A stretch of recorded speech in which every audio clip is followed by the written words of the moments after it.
یا ایها الذین آمنوا ای ایمان والو اذکروا یاد کئی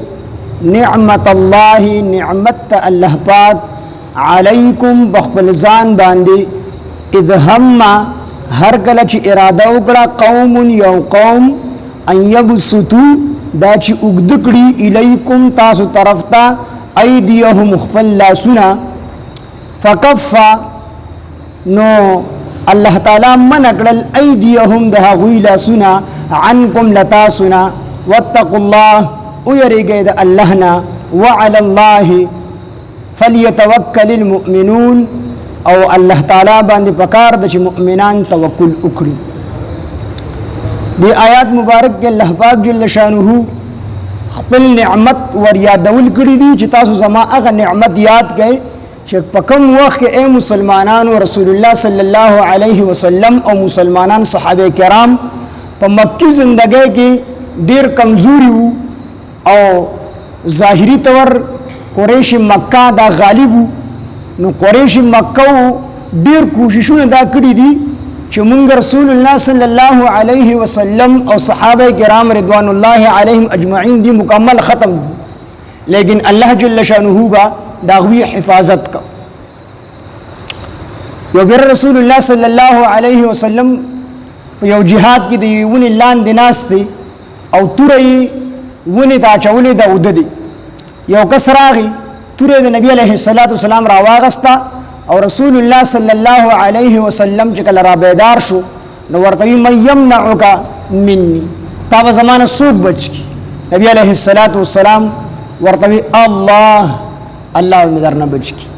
په دویم به ربیا دا کا سوال کی مې یمنعک مني تا به زمانه سوق بچ کی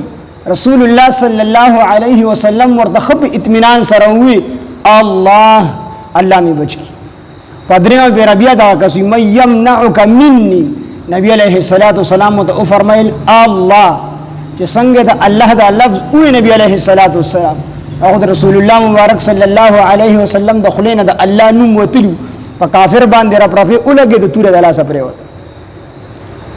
چې توره د الله سپره وته نبی علیہ السلام صحابه دوی ودا کستا سرو وتا سو دیش نو ویل نو او بل یو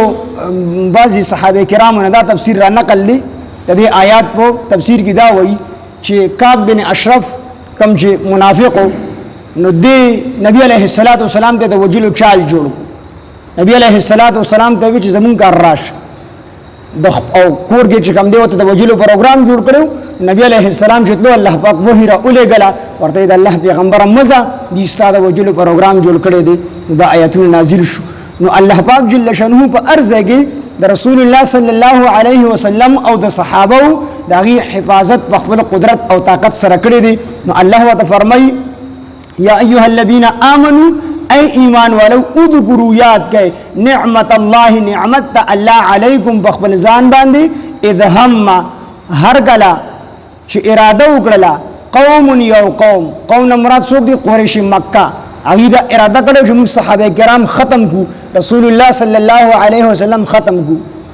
ایبسطو دا وګد کړی اغه الیکم تاسو ته ایدیهم خپل لاسونه یعنی خپل لاسونه مطلب پتا سو باندې تسلط وکي تاسو راگیر کی تاسو ختم کی لاسونه ته کېدو څه مطلب چې تاسو ټول په یو ځای ختم کی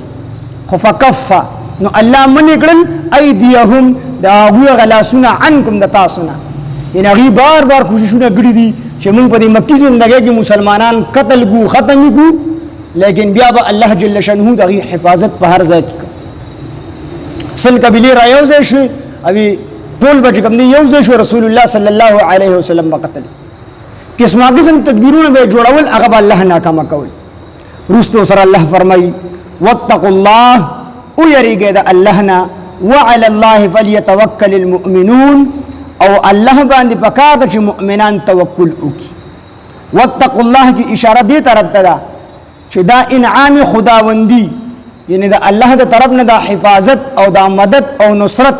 دا د رسول الله صلی الله علیه وسلم سره خاص نو دا مدد او دا نصرت دا د نبی علیه السلام سره خاص نو چې بس د نبی علیه السلام سره دا مدد او دا نصرت وی او د امت سره بنوي د نور مسلمانانو سره بنوي بلکې دا مدد او نصرت دا عام دی چې بچا کوم تقوا رااله په الله باندې توکل راغی چې کوم سړي کې تقوا رااله تقوا د الله یې ته ویل شي چې کوم سړي کې تقوا رااله او په الله باندې توکل راغی نو د دې سړي به الله حفاظت کوي د دې سړي سره به الله پاک جل شانه مدد او نصرت کوي ځکه قران عام دی او مدد د الله پاک جل شانه دا یوازې د پیغمبر سره نه دی بلکې چې څوک هم اک شانتي قران مجید کې چې کوم کوم ځای کې الله پاک د پیغمبر سره وعده چې کوم دی او مدد ذکر کړی دی نو سره فرمایل دی وکذالک ننجي المؤمنین وکذالک نجزي المحسنین الله یې موږ د کشن بدل ورکو نیکو کار ته د کشن بدل ورکو خو دې د کشن دی عمل وکي نو واتقوا الله ويرجى الله نا وعلى الله والله باندې فليتوكل المؤمنون فکار د مؤمنان توکل کی نو بده کې د الله د مدد او د نصرت او د حفاظت وعده دا په توکل او د تقوا باندې چې تقوا وکي پیدا شي توکل په انسان ګراشي په الله باندې نو د سره به الله مدد او نصرت و سره الله کی الله به حفاظت کی